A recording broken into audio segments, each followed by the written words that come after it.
Hello everyone, welcome to a online solution. मैं हूं अशफाक। कैसे हो? तो आपके लाया हूं यहाँ पे फिजिक्स का इम्पोर्टेंट क्वेश्चन और यहाँ पे मिलेगा आपको 200 से ज़्यादा प्रश्न।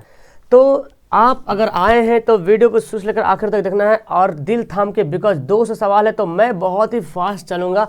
आप कोशिश करना फटाफट आंसर को अपने दिमाग में कैप्चर करने के लिए, ठीक है? तो चलिए स्टार्ट करते जी, ज़्यादा टाइम वेस्ट नहीं करेंगे और बहुत ही जल्दी हम इसको आगे बढ़ेंगे, ठीक है? सबसे पहला सवाल यहाँ पे वन बाय वन करके देखते जाते हैं। सबसे पहला सवाल है, किसी माध्यम के अपवर्तनांक का वैल्यू क्या होता है? तो आपको पता है सैन आई बटा सैन आर। क्या होता है? सैन आई बटा सैन आर होता है। अगला सवाल है, किसी लेंस की क्षमता -2 डायोप्टर है तो इसकी फोकस दूरी क्या होता है? तो एफ बराबर क्या होता है? पी है ना, 1/p हो जाएगा। तो 1 ये हमारा दिया डायोप्टर है ना, पावर दिया 2d और इसको जब डिवाइड करोगे तो 0.5 आ जाएगा मीटर में, ठीक है? तो देखिए 0.5 मीटर ऑप्शन में है, दिख रहा ना जी, दिख रहा। अगर सेंटीमीटर में करना होगा तो 0.5 मीटर को 100 से गुना करना पड़ेगा, तो आ जाएगा कितना? 50 सेंटीमीटर आ जाएगा। 50, तो 50 सेंटीमीटर तो ऑप्शन दिया नहीं रहा है ना, तो आंसर क्या होगा? डी हो जाएगा। कौन सा दर्पण आमतौर पर वाहनों के पीछे के दर्पण के रूप में उपयोग करता है? मतलब वाहनों से पीछे देखने के लिए, मतलब साइड मिरर भी इसको बोलते हैं, और ये उत्तल दर्पण का इस्तेमाल करते हैं वाहनों से पीछे की सीन को देखने के लिए। अगला है, उत्तल दर्पण के सामने एक वस्तु रख दिया जाए तो प्रतिबिंब की प्रकृति कैसे हो जाएगा? उत्तल दर्पण के अगर सामने रख देंगे, ठीक है, उत्तल दर्पण के अगर सामने कोई वस्तु रख देंगे तो आपको पता है उत्तल दर्पण में प्रतिबिंब हमेशा आभासी बनता है। क्या बनता है? आभासी बनता है। तो काल्पनिक आभासी उसी बोलते हैं, यानी कि आंसर क्या हो जाएगा? ऑप्शन ए हो जाएगा, ठीक है? तो चलिए अगला सवाल देखते हैं। अगला सवाल देखिए क्या बोलता है डियर, कि किसी उत्तल लेंस की फोकस दूरी क्या होती है? उत्तल लेंस की फोकस दूरी हमेशा धनात्मक होती है। याद रखिए, उत्तल लेंस की फोकस दूरी धनात्मक होती है और अवतल लेंस की फोकस दूरी ऋणात्मक होती है, ठीक है? उत्तल दर्पण आ जाए या उत्तल लेंस आ जाए, बात बराबर है, ठीक है? उत्तल दर्पण, उत्तल लेंस दोनों की फोकस दूरी धनात्मक होती है और अवतल दर्पण या अवतल लेंस दोनों की फोकस दूरी ऋणात्मक होती है। चलिए अगला सवाल पढ़ते हैं, तो देखते हैं अगला सवाल क्या बोलते हैं यहाँ पे।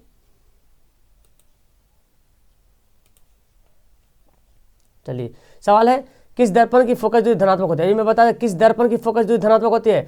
तो जो उत्तल दर्पण था वही, जो उत्तल दर्पण की, उत्तल लेंस की फोकस दूरी धनात्मक, तो उत्तल दर्पण की फोकस दूरी भी क्या हो जाएगी? धनात्मक हो जाएगी। ओके, तो आंसर क्या हो गया? ऑप्शन ए भी हो गया। अगला बोलते हैं कि नई कार्तीय चिन्ह परिपाटी के अनुसार दर्पण के सामने रखे गए बिंब दूरी क्या ले जाते हैं? ऋणात्मक। क्या ले जाते हैं? ऋणात्मक ले जाती है। अगला सवाल पढ़ते हैं कि किसी लेंस द्वारा उत्पन्न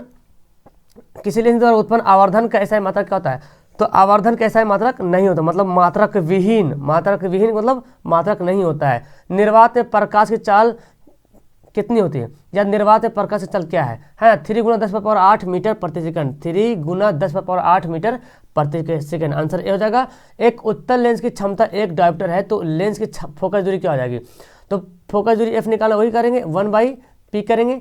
तो 1 डायोप्टर है दिया हुआ, 1 डायोप्टर, तो इसको अगर इसको 1 से डिवाइड कर भाग कर तो वही आने वाला है, लेकिन यहाँ पे सेंटीमीटर दिया हुआ है तो इसको 100 से गुना करेंगे तो क्या जाएगा? 100 सेंटीमीटर। क्या जाएगा? 100 सेंटीमीटर आ जाएगा, ठीक है? चूंकि डायोप्टर हमेशा मीटर में होता है जी, डायोप्टर हमेशा मीटर में होता है, तो 100 से गुना करेंगे 100 सेंटीमीटर, यानी कि आंसर क्या हो जाएगा?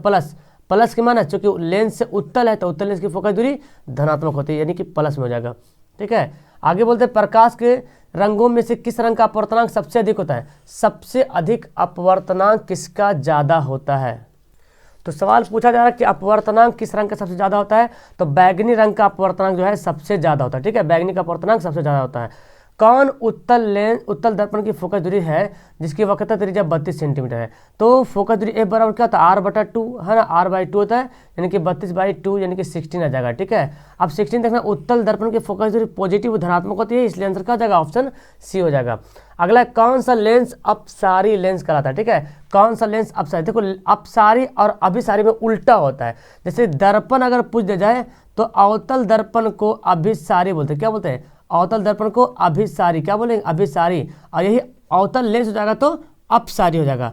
तो यहाँ पे आंसर क्या हो जाएगा? अवतल लेंस। और अगर उत्तल लेंस रहता तो अभिसारी होता, उत्तल में अभिसारी, अवतल दर्पण में रहता तो अपसारी होता। ये बात याद रखो, दर्पण में अभिसारी अपसारी उल्टा होता है एक दूसरे का। तो अच्छा, इसको कैसे याद रखेंगे? एक बात याद रखेंगे, जो अवतल दर्पण है अभिसारी लेंस होता है, इसका इस्तेमाल करते हैं प्रकाश को इकट्ठा जमा करने में, मतलब इकट्ठा जमा करता है, अवतल लेंस का इस्तेमाल करता है प्रकाश को इकट्ठा करने में। तो अभिसारी मतलब इकट्ठा करना, ठीक है। तो अवतल दर्पण में हो जाता अभिसारी और अवतल लेंस हो जाएगा अपसारी।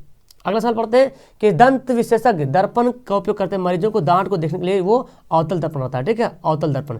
अगला गोली दर्पण के परावर्तक पृष्ठ की वृत्ताकार सीमा रेखा का व्यास क्या कहलाता है, गोली दर्पण का द्वारक कहलाता है।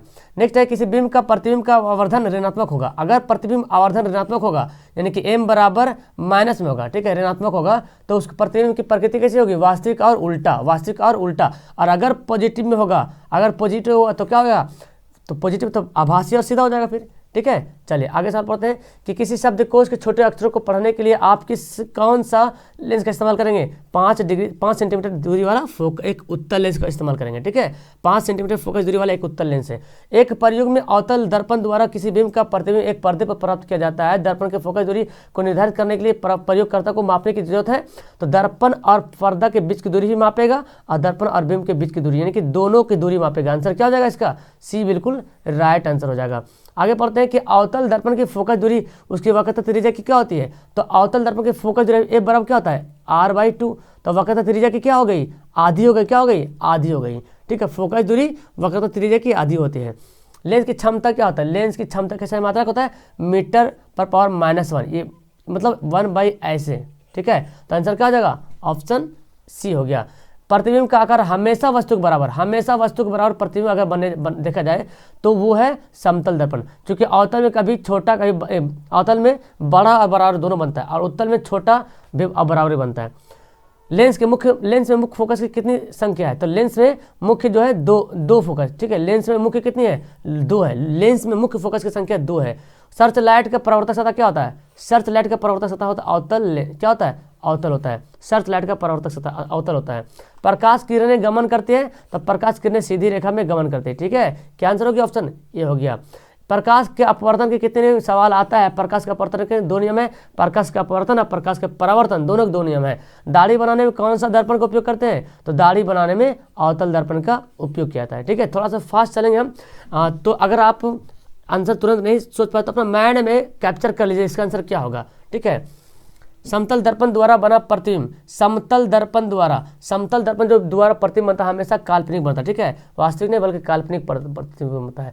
किस लेंस के द्वारा सिर्फ एक काल्पनिक प्रतिबिंब बनता है, किस लेंस के द्वारा सिर्फ एक काल्पनिक प्रतिबिंब बनता है, तो वो है अवतल लेंस, ठीक है। अवतल लेंस के द्वारा सिर्फ काल्पनिक प्रतिबिंब बनता है, ठीक है। और उत्तल लेंस में वास्तविक काल्पनिक दोनों बनता है, ठीक है। जिस तरह से दर्पण में उल्टा, इसमें भी दर्पण में उल्टा होता है, ठीक है। आगे पढ़ते हैं, एक अवतल दर्पण की फोकस जो है 10 सेंटीमीटर, तो वक्रता त्रिज्या क्या हो जाएगी, तो वक्रता त्रिज्या जो है इसकी क्या होती है, दुगनी होती है, यानी कि r बराबर क्या होगा 2f, तो 10 दूना 20 सेंटीमीटर। काल्पनिक प्रतिबिंब क्या होता है, काल्पनिक प्रतिबिंब, जो काल्पनिक प्रतिबिंब वो क्या होगा, सीधा हो जाएगा, और जो वास्तविक प्रतिबिंब वो क्या होगा, उल्टा होगा। अवतल लेंस का आवर्धन क्या होता है, v/u, क्या होता है, v/u, आवर्धन का बराबर होता है v/u, ओके। सरल सूक्ष्मदर्शी में किसका प्रयोग करता है, सरल सूक्ष्मदर्शी में उत्तल लेंस का प्रयोग करता है। किसको, उत्तल लेंस का प्रयोग किया था सरल सूक्ष्मदर्शी में। किसी बिंब का अवतल दर्पण द्वारा बना प्रतिबिंब आभासी सीधा बिंब से बड़ा पाया गया तो वस्तु को कहाँ रखेंगे, तो वस्तु को रखेंगे दर्पण के ध्रुव और फोकस के बीच, ठीक है। दर्पण के ध्रुव और फोकस के बीच रखेंगे तब बड़ा प्रतिबिंब बनेगा, ठीक है। एक, हाँ ठीक है, आंसर ठीक है। बोलते एक उत्तल लेंस होता है, उत्तल लेंस क्या होता है, सभी जगह मोटा नहीं, सभी बीच की अपेक्षा किनारों मोटा नहीं, किनारों की अपेक्षा बीच में मोटा, बिल्कुल उत्तल लेंस का ऐसे फिगर होता है ना, तो बीच में मोटा हो गया, किनारों की अपेक्षा बीच में मोटा होता है। 1 मीटर फोकस दूरी वाले उत्तल लेंस की क्षमता क्या होगा, वही P बराबर क्या होगा 1/f, है ना। तो 1 मीटर फोकस, तो 1/f, ये मीटर तो है ही दिया हुआ, तो ऑलरेडी 1 मीटर होगा, है ना, 1 मीटर हो जाएगा, क्या हो जाएगा 1 मीटर, यानी कि 1 डायोप्टर, क्या हो जाएगा 1 डायोप्टर, ठीक है। और ये माइनस नहीं, क्योंकि ये अच्छा देखना है कि उत्तल लेंस है ना, और उत्तल लेंस की फोकस दूरी क्या होता है, पॉजिटिव होता है, धनात्मक, तो पॉजिटिव ही रहेगा, ठीक है। निर्गत किरण और अभिलंब के बीच का कोण के क्या कहते हैं, निर्गत कोण, क्या बोलते हैं, निर्गत किरण और अभिलंब के बीच के कोण को निर्गत कोण कहते हैं। निम्न से कौन सा पदार्थ लेंस बनाने में प्रयुक्त नहीं किया था, किस पदार्थ का प्रयोग लेंस के लिए नहीं किया था, तो वो है मिट्टी। मिट्टी का कोई उपयोग ही नहीं है लेंस बनाने के लिए। आंसर क्या हो जाएगा, ऑप्शन डी हो जाएगा, ठीक है। किस दर्पण से वस्तु का प्रतिबिंब बड़ा बनता है, किस दर्पण से वस्तु का प्रतिबिंब बड़ा बनता है, समतल, अवतल, उत्तल। तो उत्तल में देखिए क्या बोल रहा किस दर्पण से वस्तु का समतल में तो बराबर बनता है, ठीक है, उत्तल में छोटा बनता है, तो अवतल ये है जो प्रतिबिंब क्या होता है बड़ा बनता है, यानी कि इसका आंसर क्या हो जाएगा ऑप्शन, ठीक है, ऑप्शन इसका बी हो जाएगा। नेक्स्ट है 2 डायोप्टर क्षमता वाले लेंस की फोकसांतर क्या होगा, यानी कि एफ बराबर 1/p करेंगे तो 1/2 कितना 0.5 हो जाएगा, 0.5 मीटर, क्या गया मीटर, देखिए दे रहा नहीं दे रहा ना ऑप्शन में, ऑप्शन दे रहा सेंटीमीटर में, तो 0.5 को 100 से कर दो गुना, तो क्या जाएगा 50 सेंटीमीटर, यानी कि आंसर क्या होगा ऑप्शन डी इसका बिल्कुल सही आंसर होगा। चलिए कम समय में ज़्यादा सवाल पढ़ेंगे। किसी गोलीय दर्पण की वक्रता त्रिज्या 50 सेंटीमीटर तो इसकी फोकस दूरी क्या होगी, ए बराबर, अच्छा वक्रता त्रिज्या 50 सेंटीमीटर तो r/2 है ना, तो आधा कर दिया कितना जाएगा 25 सेंटीमीटर, त्रिज्या है तो आधा कर देंगे। अगर किसी अवतल दर्पण की फोकस दूरी एफ है, वक्रता त्रिज्या r है, तो संबंध क्या है एफ बराबर r/2 है ना, एफ बराबर r/2, या r बराबर बोले तो क्या होगा 2f हो जाएगा, r बराबर 2f, ऐसे भी हो सकता है, उल्टा हो जाएगा तो है ना। किसी दर्पण से वस्तु के कहीं भी रखने पर वस्तु के बराबर आकार का सीधा प्रतिबिंब बनता है, तो वो दर्पण कौन सा है, सीधा हमें वस्तु के बराबर बनेगा, आकार का सीधा बनेगा, तो उत्तल दर्पण में कभी छोटा कभी बराबर बनता है, ठीक है, और अवतल में भी बड़ा छोटा बनता है, तो समतल ही दर्पण है। किसी दर्पण से वस्तु को कहीं पे भी रख देंगे तो वस्तु का प्रतिबिंब आकार के बराबर सीधा बनेगा और प्रतिबिंब बनेगा, वो है समतल दर्पण। आगे बोलता है फोटोग्राफी कैमरे का दृश्य जो होता है वो कैसा होता है, उत्तल लेंस, क्या होता है फोटोग्राफी जो कैमरा होता है ना उत्तल लेंस की तरह होता है। आगे पढ़ते हैं प्रकाश का वर्ण विक्षेपण किस उपकरण से संभव है, वर्ण विक्षेपण जो है प्रिज्म से, है ना, प्रिज्म से जो होकर जो लाइट गुजरती है तो वो उससे आप वर्ण विक्षेपण देख सकते हैं। जब प्रकाश की किरणें हवा से कांच से प्रवेश करती है तो मुड़ जाती है। सुन लो यहाँ पे, हवा क्या है हवा क्या है विरल माध्यम, क्या है विरल माध्यम, और कांच क्या है, हवा के सामने कांच क्या है सघन माध्यम है, सघन माध्यम है। जब विरल माध्यम से सघन माध्यम में जाएगा तो अभिलंब के निकट ओर जाएगा, ठीक, अभिलंब की ओर मुड़ जाएगा, ठीक है, जब विरल से जाएगा सघन में तो अभिलंब की ओर मुड़ जाएगा, और जब सघन से विरल में जाएगा तो अभिलंब से दूर हटेगा। जैसे कि अगर मैं बोल दूं कि कांच से हवा में जाएगा तो कांच है सघन में और हवा है विरल, तो सघन से विरल में जाएगा तो अभिलंब से दूर भागेगा, और विरल से सघन में आएगा तो अभिलंब की ओर मुड़ जाएगा, ठीक है। मानव नेत्र वस्तु का प्रतिबिंब किस भाग में पड़ता है, वस्तु का जो प्रतिबिंब बनता है वो कहाँ बनता है, रेटिना पे बनता है, कहाँ गया आंसर सी हो गया, है ना, किस भाग पे बनता है, रेटिना पे बनता है। मानव नेत्र होता है, मानव नेत्र एक उत्तल लेंस की तरह होता है ना, एक उत्तल लेंस जो होता है ना वो सेम टू सेम मानव नेत्र का वही काम उत्तल लेंस की तरह होता है। मानव नेत्र में रेटिना पर जो प्रतिबिंब बनता है वो क्या होता है, वास्तविक और उल्टा, लेकिन हम लोग उसको सीधा देखते हैं माइंड की सहायता से, दिमाग की सहायता से, वास्तविक और उल्टा। स्पेक्ट्रम प्राप्त करने के लिए किसका उपयोग करेंगे, तो स्पेक्ट्रम प्राप्त करने के लिए हम लोग प्रिज्म का इस्तेमाल करेंगे, आंसर क्या होगा डी होगा। टिंडल प्रभाव प्रकाश की कौन सी परिघटना को प्रदर्शित करती है, तो टिंडल प्रभाव प्रकाश की प्रकीर्णन का प्रदर्शित करती है। अभिनेत्र लेंस की फोकस दूरी परिवर्तन करता है, अभिनेत्र लेंस की फोकस दूरी को कौन परिवर्तन करता है, वो पक्षमाभि, जिसको बोलते हैं सिलियरी मांसपेशियां, फोकस दूरी को कम करना बढ़ाना इसी का काम है, सिलियरी मांसपेशियां, ठीक है। तो आंसर हो गया ऑप्शन। चलिए, जो नेत्र निकट की वस्तु को साफ नहीं देख सकता, मतलब निकट को साफ नहीं देखेगा लेकिन दूर का देखेगा, तो जो दिखता है वही बीमारी होता है, ठीक है, यानी कि साफ दूर वाला दिख रहा नजदीक का नहीं दिख रहा, तो निकट की साफ नहीं देख सकता लेकिन दूर का दिखता है। जो नेत्र निकट की वस्तु को साफ नहीं देख सकता मतलब दूर को दिख रहा, तो जो दिखेगा ना वही बीमारी हो, दूर दृष्टि दोष, है ना, मतलब उल्टे चोर कुतवाल के डांटे, जो दिखेगा वही बीमारी, याद रखो, निकट को दिखेगा तो निकट ही दृष्टि दोष, दूर दिखेगा दूर दृष्टि दोष, ठीक है। प्रकाश की किरण किस वर्ण के तरंगदैर्घ्य सबसे अधिक होता है, तो लाल रंग का तरंगदैर्घ्य सबसे कम अधिक होता है और बैंगनी का सबसे कम होता है, ठीक है। दोपहर के समय सूर्य कैसा प्रतीत होता है, दोपहर के समय जब देखते हैं सूर्य तो हमको श्वेत दिखाई पड़ता है, कैसे दिखाई पड़ता है, श्वेत दिखाई पड़ता है। आगे पढ़ते हैं वायुमंडल में, वायुमंडल नहीं होता तो आकाश एकदम काला काला कालिया, ओके। आंख व्यवहार करती है, आंख उत्तल लेंस की तरह व्यवहार करती है, उत्तल लेंस की तरह। आगे सामान्य नेत्र के लिए स्पष्ट न्यूनतम दूरी, स्पष्ट न्यूनतम दूरी बोले तो पक्का होगा 25 सेंटीमीटर, और बोलेगा स्पष्ट अधिकतम दूरी तो अनंत हो जाएगा। आंसर फिलहाल इसका क्या होगा, डी होगा। सामान्य नेत्र के लिए स्पष्ट दूर बिंदु, लीजिए दे तो दिया, आंसर क्या होगा ए, दूर बिंदु जैसे बोले तो आंसर ए। देखो मैं थोड़ा सा फास्ट चल रहा हूँ, मुझे पता है, बिकॉज अभी मैं इतना टाइम हो रहा रात का, लेकिन मैं बताऊंगा नहीं, ये बहुत फास्ट चल रहा हूँ, तो आप ना क्या करो, बस आंसर देखो और वीडियो को क्वेश्चन देखो, पॉज करो, आंसर दो, ताकि आपके माइंड में अगर आप मेरे जैसा फास्ट नहीं पढ़ पा रहे हो, आप आंसर नहीं दे पा रहे हो, तो वीडियो को रोक सकते हो और आंसर को खुद से जांच लीजिए कि क्या आंसर होगा, तब आगे बढ़ेंगे। श्वेत प्रकाश में वर्ण कितने वर्ण होते हैं, श्वेत प्रकाश में 7 वर्ण होते हैं ना, 7 वर्ण होते हैं, 7 रंग होते हैं श्वेत प्रकाश में। नेत्रगोलक का व्यास, नेत्रगोलक का व्यास लगभग 2.3 के आसपास होता है, 2.3 सेंटीमीटर के आसपास, ठीक है। नेत्रगोलक की आकृति कैसी होती है? नेत्रगोलक की जो आकृति होती है वो होती है गोलाकार। कैसा होता है? नेत्रगोलक की आकृति गोलाकार होती है। आंसर हो गया सी। इंद्रधनुष में कितने रंग होते हैं? इंद्रधनुष में वही इंद्रधनुष में 7 रंग होते हैं। बैजानिह पीनाला, बैजानिह पीनाला, बैगनी, जामुनी, नीला, हरा, पीला, लाल, नारंगी, लाल। ठीक है। दूर दृष्टि दोष वाले मनुष्य के चश्मे। अब देखो दूर दृष्टि मतलब दूर का दिख रहा, नजदीक का नहीं दिख रहा। तो दूर दृष्टि दोष मतलब क्या समझे? नजदीक का नहीं दिख रहा। निकट दृष्टि दोषने के लिए, निकट दृष्टि दोष को देखने के लिए क्या करेंगे? आपको याद बताया था मैं, एक दादा दादी चश्मा में देखिए क्या होता है, कैसे रहता है। दादा दादी के चश्मा देखिए तो ये नीचे वाला रहता है उत्तल लेंस और ये रहता है अवतल लेंस। तो इस आँख यहाँ पे है तो नीचे देखने के लिए इधर देखेगा, है ना, मतलब नज़दीक देखने के लिए आंख नीचे कर लेगा। तो उत्तल लेंस का इस्तेमाल करते हैं दीर्घ दृष्टि दोष में, यानी कि दूर दृष्टि दोष बोले तो दूर का दिख रहा, नज़दीक का नहीं दिख रहा, तो नज़दीक के देखने से उत्तल लेंस। और अगर निकट दृष्टि दोष बोलता तो दूर का नहीं दिख रहा मतलब अवतल लेंस। ठीक है। किस निकट दृष्टि दोष में किस लेंस का प्रयोग करते हैं? देखिए निकट दृष्टि दोष, फिर आगे ना वहाँ पे दूर था, निकट दृष्टि दोष के लिए अवतल लेंस का उपयोग करेंगे। आंसर ये भी हो जाएगा। चलिए जरा दूर दृष्टि में, जरा दूर दृष्टि दोष होता है तो उसमें हम लोग बेलनाकार का इस्तेमाल करते हैं। क्या? बेलनाकार लेंस इस्तेमाल करते हैं। ठीक है, बेलनाकार लेंस इसको बोलते हैं।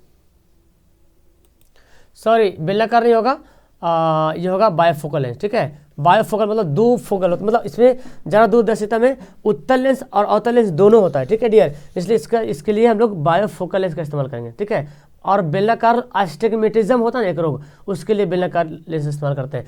श्वेत प्रकाश की किरण जब किसी प्रिज्म से गुजरती है तो वर्ण सबसे अधिक सबसे अधिक विचलित कौन होता है? सबसे अधिक विचलित वर्ण कौन होता है? जब से तो विचलन सबसे ज़्यादा विचलन बैगनी रंग का विचलन सबसे ज़्यादा होता है, मतलब ऐसे होता है ना, तो यहाँ पे ऊपर लाल होता है और नीचे बैगनी होता है। बैगनी का झुकाव भी ज़्यादा होता है, लाल का झुकाव सबसे कम होता है, और बैगनी विचलन सब ज़्यादा होता है, लाल का विचलन कम होता है। लाल का तरंग दैर्घ्य ज़्यादा होता है, बैगनी का तरंग दैर्घ्य कम होता है। ठीक है।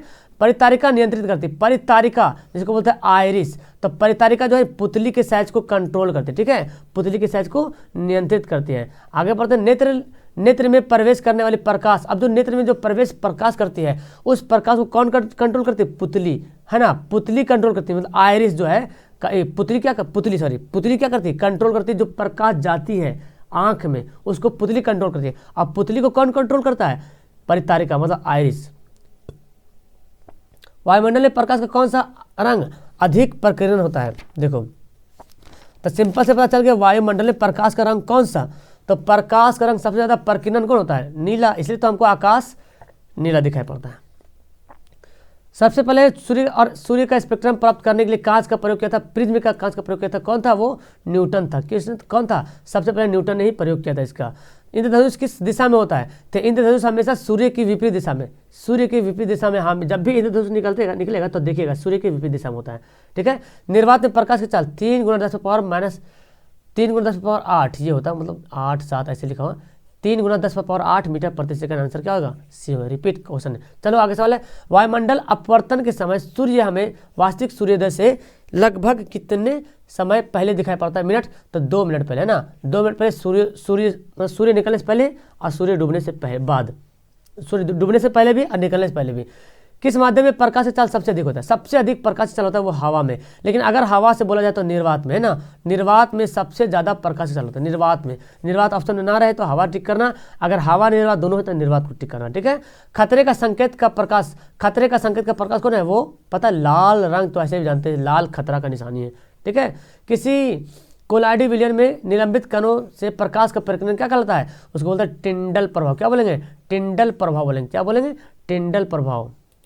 तो चलिए आगे सवाल पढ़ते हैं। मानव नेत्र काम करता है, मानव नेत्र क्या काम करता है ना? तो मानव नेत्र जो है ना एक कैमरे की तरह, जो कैमरा होता है ना, कैमरा लेंस, उसी तरह काम करता है मानव नेत्र। तारों का टिमटिमाना प्रकाश का अपवर्तन। क्या है? प्रकाश का अपवर्तन। तारों का टिमटिमाना प्रकाश का अपवर्तन के कारण ऐसा होता है जी, है ना, तारों का टिमटिमाना प्रकाश का अपवर्तन। क्लियर है? चलिए आगे सवाल पढ़ते हैं। विद्युत आवेश का मात्रक क्या है? विद्युत आवेश का मात्रक क्या है? आवेश ना कूलाम। ठीक है, विद्युत सभी का मात्रक अभी यहाँ पे मिल जाएगा। विद्युत आवेश का मात्रक क्या है? कूलाम है। 1 वोल्ट बराबर क्या होता है? जूल प्रति कूलाम। क्या होता है? 1 जूल प्रति कूलाम, यानी कि आंसर क्या होगा? ऑप्शन बी होगा। 1 वोल्ट बराबर क्या? जूल प्रति कूलाम 1 वोल्ट, बी बराबर W/Q। हाँ ये तो ना, 1 वोल्ट जूल, W का Q, W का कार्य का जूल और आवेश का कूलाम, इसलिए आंसर हमारा बी हो जाएगा। आगे आमीटर को विद्युत परिपथ में कैसे जोड़ते हैं, तो आमीटर को विद्युत परिपथ में श्रेणी क्रम में जोड़ते हैं। कैसे जोड़ते हैं, श्रेणी क्रम में जोड़ते हैं। और वोल्ट मीटर को जोड़ते हैं हम लोग समांतर क्रम में, तो याद रखें। आगे बोलता है किस उपकरण में धन और ऋण चिन्ह नहीं होता है, तो कुंडली में धन और ऋण चिन्ह नहीं होता है, एमीटर में होता है, वोल्ट मीटर होता है, विद्युत सेल में होता है। ओम का नियम निहित किसमें, V बराबर आई आर। देखिए है ऑप्शन में V बराबर आई आर, तो नहीं दे रहा ना, तो एक तो ऐसे तो नहीं दे। अब I बराबर क्या निकाल सकते हैं, V बटा R, तो ये है I बराबर देखो V बटा R दिख रहा। अगर नहीं रहता तो R बराबर क्या होता है, V बटा I। तो अगर ये भी तो नहीं है ना, ये भी तो नहीं है, तो आंसर क्या हो जाएगा, ऑप्शन B हो जाएगा। चलो नेक्स्ट सवाल बोलते हैं विद्युत धारा की प्रबलता कैसे मात्रक है। विद्युत धारा की प्रबलता कैसे है मात्रक, वही विद्युत धारा की जो मात्रक एम्पियर, वही है प्रबलता का मात्रक। विद्युत धारा की प्रबलता का मात्रक क्या है, एम्पियर है। धारा मापने के यंत्र को क्या कहते हैं, धारा मापने के यंत्र को एमीटर कहते हैं। क्या कहते हैं, एमीटर, आमीटर जो बोलो है ना, धारा मापने के यंत्र को एमीटर कहते हैं। इलेक्ट्रॉन पर कितना आवेश होता है, देखो एक इलेक्ट्रॉन पर कितना आवेश होता है, 6.25 × 10⁻18 होगा यहाँ पे, ठीक है। कुल ये होगा 6.25 × 10⁻18, 18 प्लस में 18 इलेक्ट्रॉन, क्या हो जाएगा, 18 इलेक्ट्रॉन। एक कितना आवेश, एक इलेक्ट्रॉन पर कितना आवेश होता है ना, कितना आवेश होता है। सॉरी ये तो मैं उल्टा बता दिया हूँ। एक्चुअली इसका आंसर होगा 1.6 × 10⁻−19 कूलम, ये सी होगा, ठीक है। एक मिनट यहाँ पे मैं मिस्टेक कर दिया हूँ, एक मिनट मैं उल्टा बता दिया। एक इलेक्ट्रॉन में कितना आवेश होगा, आवेश बोला जाएगा तो 1.6 × 10⁻−19 कूलम, ये हो जाएगा आंसर, ठीक है। और अगर बोलता है एक आवेश में कितना इलेक्ट्रॉन होता है, तो 6.25 × 10⁻18 इलेक्ट्रॉन, ठीक है। अगर एक कूलम बोलता तो यहाँ पे इलेक्ट्रॉन बोला जा रहा तो 1.6 × 10 कितना आवेश होता है, कितना आवेश, तो एक इलेक्ट्रॉन बोला इतना आवेश होता है। आंसर इसका सी हो गया, ठीक है। प्रतिरोध कैसा मात्रक क्या है, प्रतिरोध कैसा मात्रक होता है, ओम। क्या होता है, प्रतिरोध कैसा मात्रक, ओम होता है। विभवांतर कैसा मात्रक क्या होता है, तो विभवांतर कैसा मात्रक होता है, वोल्ट। क्या होता है, विभवांतर कैसा मात्रक होता है, वोल्ट। विशिष्ट प्रतिरोध कैसा मात्रक क्या होता है, विशिष्ट प्रतिरोध, तो विशिष्ट प्रतिरोध कैसा मात्रक होता है, ओम मीटर। देखो कैसे लिखा हो, ओम मीटर। आगे पढ़ते हैं विद्युत शक्ति का मात्रक क्या है, तो विद्युत शक्ति का मात्रक वाट। क्या मात्रक है, वाट पावर, है ना। एक कूलम होता है, एक कूलम होता है, तो देखो एक तो फार्मूला होता है ना, क्यू बराबर क्या होता है, IT। तो देखते हैं यहाँ पे है 1 एम्पियर बटा, यही तो एम्पियर गुना सेकंड, यही तो। I क्या है, विद्युत धारा है, और T क्या है, सेकंड टाइम है। यानी कि आंसर क्या हो जाएगा, ऑप्शन 1 एम्पियर गुना 1 सेकंड। किलोवाट घंटा मात्रक है, किलोवाट घंटा किसका मात्रक है, तो किलोवाट घंटा जो है ऊर्जा का मात्रक है ना, किसका है, किलोवाट घंटा जो है ऊर्जा का मात्रक है। एक विद्युत यूनिट किसके बराबर होता है, एक विद्युत यूनिट होने की एक यूनिट जो होता है ना, वो 1 किलोवाट के बराबर होता है। 1 किलोवाट घंटा इसके बराबर होता है, ठीक है। एक यूनिट जो है 1 किलोवाट घंटा के बराबर होता है। परिपथ में सुरक्षा, परिपथ की सुरक्षा के लिए किस युक्ति का प्रयोग करते हैं, परिपथ में सुरक्षा करने के लिए हम लोग फ्यूज लगाते हैं। क्या लगाते हैं, फ्यूज, ताकि कोई भी अप्लायंस जो है खराब ना हो, उड़े ना, जले ना, परिपथ को सुरक्षा करने के लिए। आगे चलिए देखते हैं, तो देखिए सवाल क्या बोलता है, नाइक्रोम में कौन सा तत्व होता है, नाइक्रोम में निकेल और क्रोमियम। क्या होता है, निकेल और क्रोमियम, नाइक्रोम में निकेल और क्रोमियम होता है, ठीक है। आंसर हो जाएगा ए। नेक्स्ट बोलते हैं टंगस्टन धातु का गलनांक कितना होता है, टंगस्टन धातु का गलनांक होता है 3000, यानी कि 3400 कहीं कहीं लिखता है, तो यहाँ पे ऑप्शन के हिसाब से देखा जाए तो 3000 यहाँ पे बिल्कुल सही आंसर हो जाएगा। विद्युत बल्ब में कौन सी गैस भरते हैं, तो विद्युत बल्ब में निष्क्रिय गैस भरते हैं। कौन सी गैस, निष्क्रिय गैस भरते हैं। ऑप्शन क्या हो जाएगा, ए हो जाएगा। विद्युत बल्ब किस धातु का बना होता है, बल्ब है ना, जो कांच वाला बल्ब है, अभी बोला नहीं, ये सेफल है कांच, उसमें जो है विद्युत बल्ब में किस धातु का बना होता है, तो विद्युत बल्ब जो है कांच दे रहा, और क्या, कांच का बना होता है। चलिए, 1 जूल प्रति सेकंड कार्य करने की दर को क्या कहते हैं, 1 जूल प्रति सेकंड, मतलब 1 जूल बोले तो क्या, 1 वाट, सेकंड एस। ये W/T, WS क्या है, टी का मात्रक है, W/T ये ना, तो किसका मात्रक है, ये है पावर बराबर W/T। पावर को क्या बोलते हैं, वाट बोलते हैं। 1 वाट बराबर W/T होता है, ठीक है। 1 जूल और 1 सेकंड के अनुपात को कहते हैं, लीजिए 1 जूल 1 सेकंड के अनुपात को क्या बोलेंगे, 1 वाट बोलेंगे। यही आंसर सवाल घुमा के बोला जा रहा कि 1 वाट क्या है, 1 जूल और प्रति 1 सेकंड, यही बोला जा रहा, ठीक है, 1 जूल प्रति 1 सेकंड।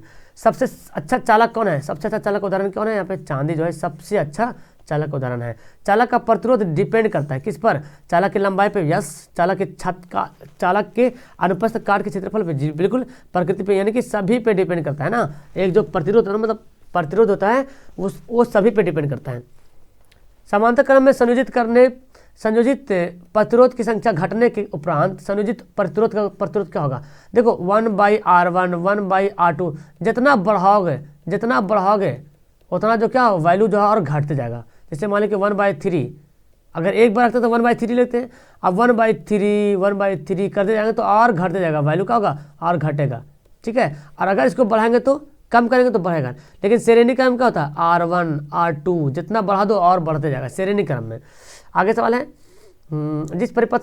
जिस परिपथ विद्युत धारा में धारा दोनों दिशा में प्रवाहित होते हैं। तो डीसी, वो डीसी है जिसमें दोनों दिशा में धारा प्रवाहित होती है। लेकिन एसी में सॉरी उल्टा मैं बोल दिया, एसी में धारा जो है दोनों दिशा में प्रवाहित होती है। एसी में धारा दोनों दिशा में प्रवाहित होती है, लेकिन डीसी में सिर्फ एक ही और एक ही दिशा में धारा प्रवाहित होती है। किसमें, डीसी। तो बोला दोनों दिशा में, तो क्या हो जाएगा आंसर, एसी हो जाएगा। वोल्ट मीटर का प्रतिरोध समांतर क्रम में क्यों जोड़ते हैं, प्रतिरोध को अधिक करने के लिए, है ना, अधिक प्रतिरोध प्राप्त करने के लिए, ज्यादा प्रतिरोध प्राप्त करने के लिए वोल्ट मीटर को समांतर क्रम में जोड़ते हैं, ठीक है। समझ आ रहा ना, याद रखिएगा, वोल्ट मीटर को समांतर क्रम में इसलिए जोड़ते हैं ताकि प्रतिरोध हमारा ज्यादा हो। जिस विद्युत परिपथ में धारा एक ही दिशा में प्रवाहित होते हैं उसे क्या कहते हैं, एक दिशा में कहाँ होती है, प्रतिरोध, यानी कि डीसी धारा ना, ये सॉरी डीसी कौन है हमारा, ये है डीसी धारा। आंसर क्या होगा, ए। एक दिशा में किसमें प्रवाहित होता है, डिस्क धारा में, डीसी में। और एसी प्रतिवर्ती को एसी बोलते हैं, इसमें दोनों दिशा में प्रवाहित होता है। आमीटर को श्रेणी क्रम में कैसे जोड़ते हैं, आमीटर को श्रेणी क्रम में जोड़ते हैं, क्यों जोड़ते हैं, तो प्रतिरोध को कम करने के लिए, कम प्रतिरोध प्राप्त करने के लिए, ठीक है। तो याद रखिए, एमीटर को प्रतिरोध में जोड़ते हैं कम प्रतिरोध प्राप्त करने के लिए, और वोल्ट मीटर को जोड़ते हैं अधिक प्रतिरोध प्राप्त करने के लिए। वोल्ट मीटर को किस क्रम में जोड़ते हैं, उल्टा लिख दिया, किस क्रम में जोड़ा जाता है, वोल्ट मीटर को जो है समांतर क्रम में जोड़ा जाता है। आंसर क्या होगा, ऑप्शन ए होगा। विद्युत विभव कौन सी राशि है, तो विद्युत विभव जो अदिश राशि, याद कर लीजिएगा, विद्युत विभव कौन सी राशि है, विद्युत विभव जो है अदिश राशि है। एक कूलाम, देखो आगे जो मैं बता रहा था, ये अब सवाल है, एक कूलाम आवेश में कितने इलेक्ट्रॉन होता है, 6.25 × 10⁻19 कूलाम, सॉरी 18 कूलाम, क्या हो जाएगा, 6.25 × 10⁻18 इलेक्ट्रॉन, है ना। चूंकि इलेक्ट्रॉन पूछ रहा तो आंसर क्या हो जाएगा, ये हो जाएगा। विद्युत ऊर्जा का व्यापारिक मात्रा क्या है, तो आपको पता है यूनिट क्या है, विद्युत ऊर्जा का व्यापारिक मात्रा का यूनिट। एक माइक्रो एम्पियर विद्युत धारा की कौन सी घटना होती है, तो एक माइक्रो पावर होता है 10⁻⁻6 माइक्रो एम्पियर, 10⁻�9 नैनोमीटर, 10⁻⁻10 एंगस्ट्रम, एक होता है 10⁻⁻12 पिकोमीटर, ठीक है। ये सब याद रखिएगा, सवाल पूछता है कौन सा पद विद्युत परिपथ में विद्युत शक्ति को प्रदर्शित करता है। पी बराबर क्या होता है, फॉर्मूला पी वी आई, ये फॉर्मूला पी बराबर वी आई, लेकिन ऑप्शन देखो नहीं दे रहा, तो क्या करेंगे, भी के जगह पे वी बराबर आई आर होता है, पढ़े ना, वी बराबर आई आर, तो इस भी के जगह पे रख देंगे आई और आर, और पहले से आई दिया हुआ है, तो क्या हो जाएगा, आई स्क्वायर आर, देखो है आई स्क्वायर आर, आंसर क्या हो जाएगा, ऑप्शन ए हो जाएगा इसका सही आंसर। कौन सा संबंध सत्य है, भी बराबर आई आर, तो जानता ही है, ये क्या है, संबंध सत्य, भी बराबर आई आर, संबंध बिल्कुल सही है। एक जूल कितनी कैलोरी के बराबर होता है, देखो तो एक जूल 0.42 कैलोरी, देखो क्या होता है ना, 4.2 या 4 कुछ होता है, 4.2 जो है ना, 4.2 कैलोरी जो है एक जूल के बराबर होता है, ठीक है।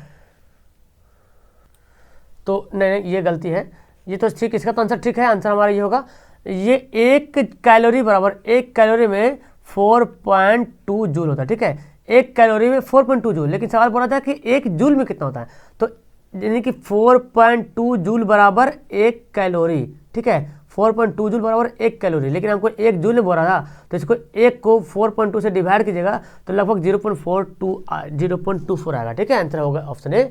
किलोवाट घंटा है, किलोवाट घंटा है किसके, तो 1000 यूनिट है ना, क्या होता है 1000 यूनिट, एक किलोवाट घंटा क्या होता है 1000 यूनिट के बराबर, क्या आंसर होगा, ऑप्शन ए होगा। किलोवाट घंटा क्या है, तो सॉरी 1000 नहीं, एक यूनिट, हम यहाँ उल्टा समझ गए, एक यूनिट है ना, किलोवाट घंटा बराबर किसका, एक यूनिट, अभी पढ़ा था ना, एक यूनिट जो है 1 किलोवाट घंटा के बराबर होता है, आंसर इसका ए होगा, ठीक है।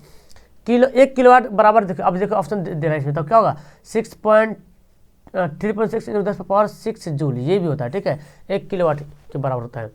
किसी कुंडली का प्रतिरोध ज्ञात करने के लिए क्या करेंगे, भी बराबर आर, जैसे भी बराबर क्या होता है आई आर होता है ना, तो आर निकालने के लिए क्या करेंगे, भी बटा आई कर देंगे, ये भी इधर आई इधर आ जाएगा ना बटे में, तो भी बटा आई देख रहे हैं आंसर में, भी बटा आई, आंसर क्या होगा, ऑप्शन सी हो जाएगा।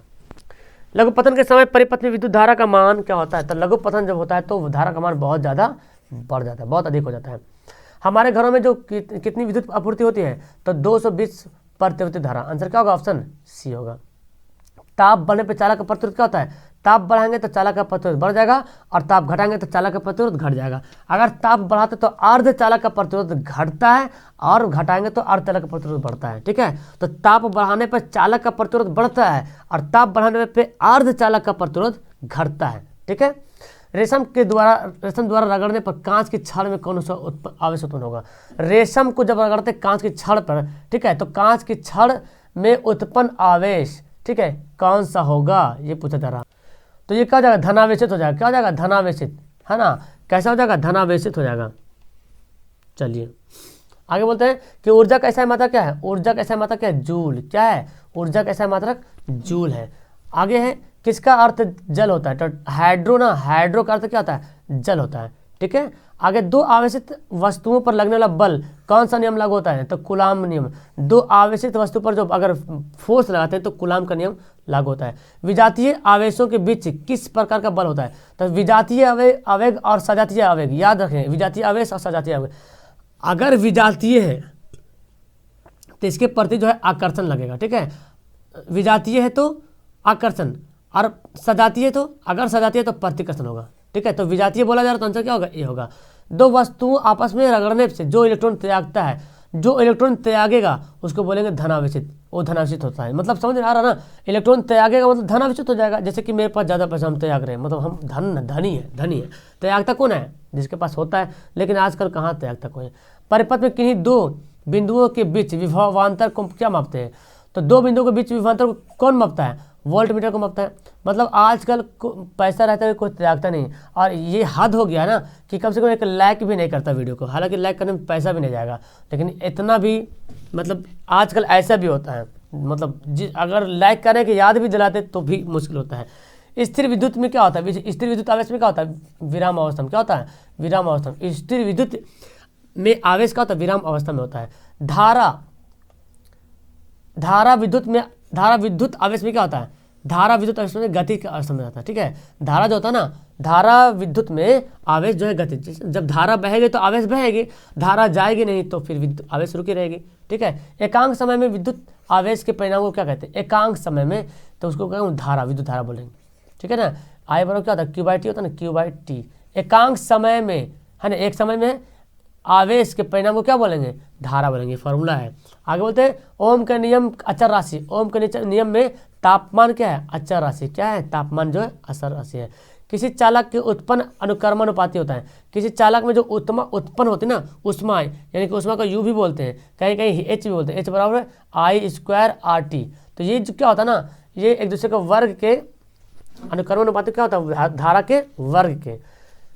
वह अवयव जो उच्च प्रतिरोध लगाता है उसे क्या कहते हैं? जो उच्च प्रतिरोध, उसको बोलते हैं हीन। क्या बोलते हैं? हीन चालक। एकदम उच्च प्रतिरोध, एकदम रोक देता है। लेड सल्फ्यूरिक अम्ल का सेल कैसा होता है? तो उपयोग का ऑटोमोबाइल भी होता है और औद्योगिक कार्य में भी होता है। यानी कि ऑटोमोबाइल समझ रहे हैं ना, सल्फ्यूरिक अम्ल जो बैटरी का पानी है, तो ऑटोमोबाइल में होता है यूज, और औद्योगिक कार्य में भी होता है। विद्युत बल्ब के भीतर निष्क्रिय गैस भरी जाती है। क्या कारण है? टंगस्टन के वाष्प को रोकने के लिए। अब तो फेल आ गया है टंगस्टन के वाष्प को। पीला वाला बल्ब अभी मिलता है मार्केट में। लघु पतन यानी कि शॉर्ट सर्किट के समय क्या होगा? परिपथ का मान बहुत ही ज़्यादा का जगह बढ़ जाएगा। आंसर क्या होगा? ऑप्शन सी होगा। विद्युत धारा का मान बहुत अधिक बढ़ जाएगा। पश्चिम की ओर प्रक्षेपित धारावेशित कण यानी कि अल्फा कण चुंबकीय क्षेत्र द्वारा उत्पन्न प्रक्षेपित हो जाती है। तो चुंबकीय क्षेत्र का मान क्या होगा? ऊपरी मुखी। क्या होगा? दिशा क्या होगा? चुंबकीय क्षेत्र की दिशा ऊपरी मुखी होगा। आगे बोलते हैं तार के तांबे की तार की एक आयताकार कुंडली किसी चुंबकीय क्षेत्र से घूर्णी कर रही है, तो कुंडली में प्रेरित विद्युत धारा किस दिशा में कितने परिभ्रमण के पश्चात परिवर्तन होगा? तो आधे। क्या हो जाएगा? आधे परिभ्रमण के बाद जो है क्या होगा? परिवर्तन हो जाएगा। किसी विद्युत धारावाही सीधी लंबी परिनलिका के भीतर चुंबकीय क्षेत्र का मान क्या होता है? सभी जगह समान होता है। क्या होता है? सभी जगह सभी बिंदुओं पे समान होता है। किसी विद्युत धारावाही सीधी लंबी परिनलिका के भीतर चुंबकीय क्षेत्र का मान सभी बिंदुओं पर समान होता है। किसी वोल्ट मीटर के सेल 0 वोल्ट से 1 वोल्ट के बीच है, या ऐसे बना हुआ, ठीक है, 0 से 1 है। इसको बीच विभाजन बांट दिए, तो अल्प बोल रहा, अल्पमापांक मतलब किसी एक का, तो टोटल क्या है? टोटल तो एक ही पीस है ना, एक ही वोल्ट है ना, तो एक को 20 पीस है ना, तो 20 को क्या कर डिवाइड करेंगे, एक पॉइंट निकाल के, तो 0.05 वोल्ट आएगा। क्या होगा? 0.05 वोल्ट होगा। किसी क्षण चुंबक के अंदर चुंबकीय क्षेत्र रेखाओं की दिशा क्या होती है? ये सवाल में पिछले बार गलती बता दिया था। दक्षिण ध्रुव से उत्तर ध्रुव। क्या होगा? दक्षिण ध्रुव से उत्तर ध्रुव। किसी क्षण चुंबक के अंदर चुंबकीय क्षेत्र रेखाओं की दिशा दक्षिण से उत्तर की ओर होगा। घरेलू विद्युत परिपथ में उदासीन तार कैसा होता है? जो घरेलू जो विद्युत परिपथ होता है उसके लिए उदासीन तार कैसा? काला होता है, और लाल रंग होता है जो विद्युत वाला होता है, जिसको बोलते हैं गर्म तार, ठीक है। और एक होता है हरा होता है जिसको ठंडा तार बोलते हैं, अर्थिंग वाला तार होता है। किस युक्ति में विभक्त वलय होता है। तो विद्युत मोटर में, है ना, पढ़े ना, विद्युत मोटर में विभक्त वलय का इस्तेमाल होता है। ठीक है, फ्लेमिंग के वाम हस्त नियम में बाएं हाथ की तर्जनी उंगली क्या बताएगा? तर्जनी उंगली जो है विद्युत क्षेत्र की दिशा बताएगी, याद रखिएगा। ठीक है, तर्जनी उंगली विद्युत क्षेत्र की दिशा बताएगी, और ये बल जो है क्या बताएगी? अंगूठा जो है बल की दिशा बताएगी, और धार ये क्या है? ये विद्युत धारा जो है आपका मध्यमा फिंगर। विद्युत मोटर क्या बदलता है? विद्युत मोटर जो है, विद्युत मोटर विद्युत ऊर्जा को यांत्रिक ऊर्जा में बदलेगा। ठीक है, विद्युत ऊर्जा को यांत्रिक ऊर्जा में बदलता है। एक क्षण चुंबक के 2 भागों में बांटने में चुंबक के ध्रुव पर क्या प्रभाव पड़ेगा? क्षण चुंबक मान लीजिए इतना बड़ा क्षण है, इसको 2 भागों में काट दीजिएगा तो ध्रुव क्या कुछ नहीं असर पड़ेगा। ये देखो, समझो मेरी बात को, इसको समझिए पहले। ये ऐसे दिया हुआ, ये आपका साउथ है, मान लीजिए साउथ नॉर्थ। ठीक है, तो अगर इसको काट देंगे ना तो फिर काटेंगे तो ये वाला छोर तो रहेगा ऐसे, और यहाँ पे बन जाएगा हमारा, फिर साउथ से बन जाएगा। मतलब क्या हो रहा? ध्रुव का अलग नहीं होता है, ध्रुव वही रहता है। कट गया तो क्या हो? अगर यहाँ जो कटा तो ये जो अलग जो भाग बचा ना, तो ये नॉर्थ बन जाएगा, इधर वाला साउथ बनेगा। ठीक है, चुंबकीय क्षेत्र ध्रुवों के बीच क्या होता है? चुंबकीय क्षेत्र ध्रुवों के, चुंबकीय क्षेत्र चुंबक के ध्रुवों में पर होते क्या? चुंबक के ध्रुवों पर सबसे महत्तम, सबसे ज़्यादा होता है। ठीक है, सबसे ज़्यादा होता है। घरों में विद्युत से दुर्घटना किसके कारण होती है? तो आपको शॉर्ट सर्किट से ही कारण होता है ना, शॉर्ट सर्किट हो जाता है तो घर में विद्युत से दुर्घटना हो जाता है। डीसी मोटर कुंडली के दोनों सिरों पर होते हैं। देखो, डीसी मोटर बोला जा रहा तो डीसी मोटर में अर्ध वलय क्या जाएगा? अर्ध वलय, और एसी बोलेगा तो पूर्ण वलय बोलेगा। ठीक है, पूर्ण वलय। आगे पढ़ते हैं। फ्लेमिंग के दाएं हाथ के नियम अंगूठे किस दिशा की ओर प्रदर्शित करता है? फ्लेमिंग के दाएं हाथ के नियम के अनुसार। तो ये भी बात याद देखो, इससे पहले क्या था? फ्लेमिंग के बाएं हाथ का नियम था, जो अंगूठा जो है विद्युत बल की दिशा, धारा के बल की दिशा दर्शा रहा था। तर्जनी जो है चुंबकीय क्षेत्र की दिशा दर्शाता था, और जो मध्यमा फिंगर था वो विद्युत धारा के, लेकिन वो बाएं में। लेकिन दाएं, फ्लेमिंग के दाएं हाथ का नियम बोलेगा तो तर्जनी जो है ना क्षेत्र की दिशा दर्शाएगा, और मध्यमा धारा, और अंगूठा जो गति की दिशा, चालक की गति की दिशा। वहाँ पे बल था ना, यहाँ पे गति है, बल की जगह पे गति हो जाएगा। ठीक है, धारा, अगर धारावाही सीधे तार से विद्युत धारा उत्पन्न, धारा दक्षिण से उत्तर से दक्षिण की ओर प्रवाहित होती है, तो सुई चुंबक धारा के ऊपर ऊपरी रखी होती है। तो बोलता क्या? चुंबक की सुई उत्तर ध्रुव किधर प्रक्षेपित हो जाएगा? किधर होगा प्रक्षेपित? तो इसका आंसर क्या हो जाएगा? पश्चिम की ओर। क्या हो जाएगा? पश्चिम की ओर। ठीक है, जब उत्तर से दक्षिण की ओर रहेगा ना तो पश्चिम की ओर विक्षेपित होगा। लेकिन इसी के जस्ट उल्टा बोल दिया कि उत्तर से दक्षिण से उत्तर की ओर रहेगा। उसमें क्या होता है? उत्तर से दक्षिण की ओर, और यहाँ पे दक्षिण से उत्तर हो तो क्या हो जाएगा? पूरब की ओर। याद रखेंगे, उत्तर से दक्षिण बोलेगा तो दक्षिण की ओर, और दक्षिण से उत्तर बोलेगा तो क्या जाएगा? पूरब की ओर। याद रखेंगे, सॉरी पश्चिम की ओर यहाँ था, और यहाँ हो जाएगा पूरब की ओर। आगे पढ़ते हैं। दक्षिण हस्त अंगुष्ठ नियम, अंगूठा किस दिशा को दर्शाता है? तो दक्षिण हस्त अंगुष्ठ नियम पढ़ेंगे आप, मैक्सवेल क्या ना, मैक्सवेल को दक्षिण हस्त अंगुष्ठ नियम बोलते हैं उसको। तो जो अंगुष्ठ नियम है, तो वो जो अंगूठा जो है ना, अंगूठा क्या होता है? विद्युत धारावाही तार, मतलब धारा की दिशा, धारावाही तार की दिशा को दर्शाता है, धारा की दिशा को दर्शाता है। ठीक है, और अगर लंबवत धारा ऊपर की ओर नीचे, ऊपर से नीचे बह रही है तो रेखा की दिशा क्या हो जाएगा? अगर ऊपर से नीचे बहती है तो इसका क्या होगा? तो एक बात याद रखें, अगर ऊपर से बोलते ना, लंबवत धारा ऊपर से नीचे अगर आएगा तो घड़ी के सुई के घूमने की दिशा में घूमेगा। ठीक है, और अगर इसी सवाल को अगर बोल दिया जाए कि नीचे से ऊपर अगर जाती है तो फिर सुई क्या हो जाएगी? तो घड़ी की दिशा के विपरीत, यानी कि घड़ी ऐसे घूमता है ना तो ये ऐसे घूमने लगेगा। समझे? ओके। किसी नियत धारा द्वारा तार से दूरी बढ़ने पर चुंबक का मान क्या होता है? ठीक है, किसी धारा, तो यहाँ पे क्या, किसी नियत धारा द्वारा तार से दुगनी दूरी पर, तार है, तार से दूरी दुगनी बढ़ा देंगे तो चुंबकीय क्षेत्र का मान क्या हो जाएगा? घट जाएगा। क्या हो जाएगा? घट जाएगा। सीधी चालक तार पर चुंबकीय क्षेत्र से लगने वाले बल की दिशा जानने के लिए हम किसका उपयोग करते हैं? सीधे चालक तार पर चुंबकीय क्षेत्र पर लगने वाली बल का हम किसका उपयोग करते हैं? तो आपको पता है बल की दिशा बोला ना, बल की दिशा ज्ञात करने के लिए हम लोग फ्लेमिंग के बाएं हाथ का नियम इस्तेमाल करते हैं, है ना, बल की दिशा के लिए। आगे बोलता है कि किसी धारावाही कुंडली के गर्भ में चुंबकीय पदार्थ को रखने पर किस प्रकार का उत्पन्न होगा? तो एक परबल चुंबक होगा। ठीक है, धारावाही कुंडली है, उसके बीच में रख देंगे चुंबक। ठीक है, चुंबक पदार्थ रख देंगे, यहाँ पे धारा पदार्थ हो रहा है, बीच में चुंबक रख देंगे, तो एक परबल चुंबकीय क्षेत्र उत्पन्न हो जाएगा। शरीर के अंदर विद्यमान चुंबकीय क्षेत्र के आधार पर प्राप्त कैसे करते हैं? विभिन्न अंगों को प्रतिबिंब प्राप्त करके। ठीक है, आगे बोलता क्या कि किसी चुंबक के चारों ओर क्षेत्र जिसमें आकर्षण और प्रतिकर्षण दोनों प्रभाव का अनुभव हो तो उसको क्या बोलेंगे? चुंबकीय क्षेत्र। क्या बोलेंगे? चुंबकीय क्षेत्र बोलेंगे। आंसर क्या हो जाएगा? ऑप्शन सी हो जाएगा। तो चलिए आगे बढ़ते हैं। विद्युत और चुंबकत्व के परस्पर संबंध को सबसे पहले किस वैज्ञानिक ने प्रतिपादित किया? तो वो थे ऑस्टेड ने। किसने? ऑस्टेड ने। थोड़ा फास्ट चल रहे हैं, 200 सवाल का सब खत्म करना है। एसी मोटर की कुंडली के दोनों सिरों पे क्या होता है? आपको बताया था डीसी पे होता है अर्ध वलय, एसी पे होता है पूर्ण वलय। ठीक है, आंसर क्या होगा? बी हो जाएगा। चुंबक के सजातीय ध्रुवों, देखो सजा हुआ है तो सजातीय ध्रुवों के बीच क्या होता है? प्रतिकर्षण। क्या होता है? प्रति, मतलब सटता नहीं है, और अगर विजातीय करेंगे तो सट जाएगा। ठीक है, चुंबक के भीतर चुंबकीय क्षेत्र रेखाओं की दिशा क्या होती है? उत्तर से दक्षिण, दक्षिण से उत्तर की ओर। तो याद रखें, इस सवाल तो पहले भी पढ़ चुके हैं, दक्षिण से उत्तर की ओर, है ना। ऑप्शन क्या होगा? बी होगा। आगे बोलता है कि चुंबकीय क्षेत्र रेखाएं चुंबक के बाहर किस दिशा में होगी? तो यहाँ पे क्या था? चुंबक के भीतर था ना, भीतर था तो दक्षिण से उत्तर हो गया, और बाहर बोला तो उत्तर से दक्षिण। ठीक है, याद रखिएगा, बाहर बोलेगा तो उत्तर से दक्षिण और भीतर बोलेगा तो दक्षिण से उत्तर। विद्युत फ्यूज विद्युत धारा के किस प्रभाव पे कार्य करता है? तो उष्मीय प्रभाव पे, है ना, उष्मीय प्रभाव पे कार्य करता है। बैटरी से किस प्रकार की धारा प्राप्त होती है? तो बैटरी से आपको पता है, बैटरी से डिस्क धारा यानी कि डीसी धारा, बैटरी से डीसी धारा प्राप्त होती है। ठीक है, आगे पढ़ते हैं। चुंबकीय क्षेत्र को मात्रक क्या होता है? टेस्ला। किसने दिया था? हैंस क्रिश्चियन ऑस्टेड, इसी के नाम पे जो है टेस्ला रखा गया। ठीक है, तो इसलिए चुंबकीय क्षेत्र का मात्रक कभी ऑस्टेड भी होता है और टेस्ला भी होता है, दोनों होता है। ठीक है, इस बात को आप याद रखें। हमारे घरों में जो विद्युत सप्लाई होती है वो आपको बताया था मैं तुरंत अभी, तो कैसे होती है? 220 वोल्ट प्रतिवर्ती धारा।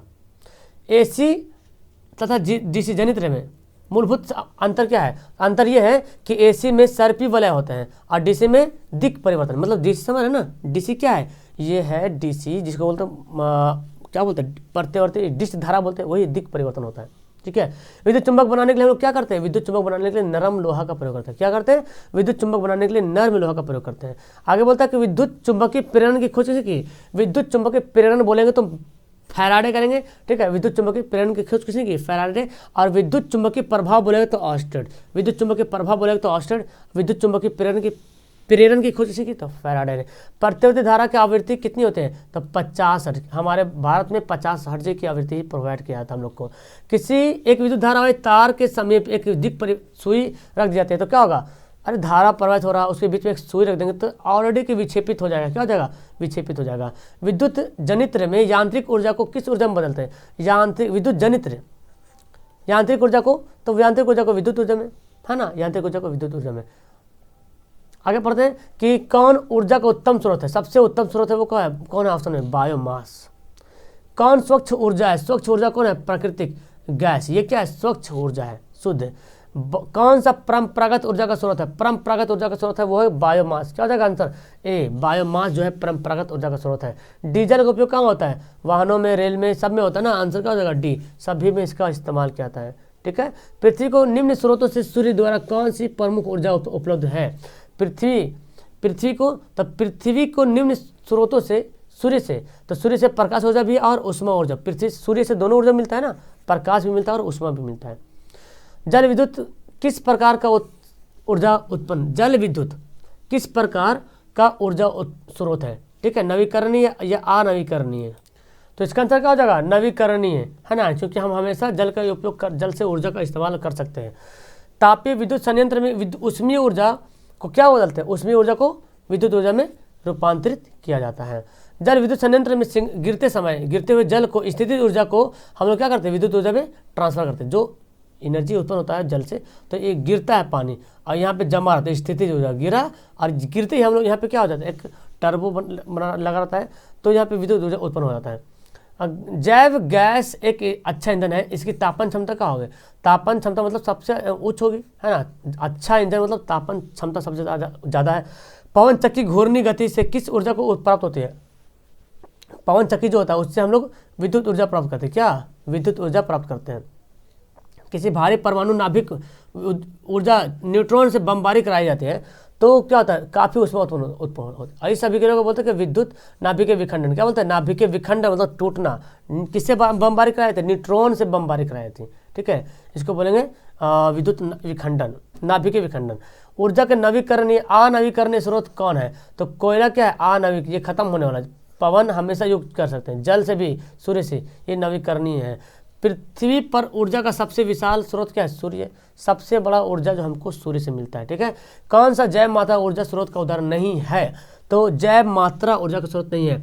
लकड़ी तो जैव मात्रा है, तो गोबर गैस भी, कोयला भी। नाभिकीय ऊर्जा जैव मात्रा का उदाहरण नहीं है। उत्तम ऊर्जा स्रोत इनमें से कौन नहीं है? सरलता से सुलभ हो, बिल्कुल। सस्ता हो, बिल्कुल। प्रज्वलन ताप पूछो, बिल्कुल। काफी धुआं नहीं। जो अच्छा होगा ना ऊर्जा वाला, उसमें धुआं नहीं निकलेगा सही से, ठीक है। काफी धुआं नहीं निकलेगा, और जो काफी धुआं निकलना मतलब बेकार है वो। बायोगैस, बायोगैस का मुख्य अवयव क्या है? मीथेन, CH4, जिसको गोबर गैस बोलते हैं, ठीक है, गोबर गैस। आगे बढ़ते, जीवाश्म ईंधन है। जीवाश्म ईंधन क्या है? कोयला, पेट्रोलियम, प्राकृतिक गैस। जीवाश्म ईंधन क्या है? तो सबके सब क्या है? जीवाश्म ईंधन ही तो है, कोयला, पेट्रोलियम, प्राकृतिक गैस। पवन चक्की के उपयोग ऊर्जा प्राप्त करने के लिए पवन का उपयोग करते हैं, और उसकी जो चाल है 15 किलोमीटर प्रति घंटा, ठीक है। CNG का पूरा नाम क्या है? Compressed natural gas. कंप्रेस्ड को बोलते हैं संपीड़ित प्राकृतिक गैस, है ना। नेचुरल मतलब कंप्रेस्ड नेचुरल गैस।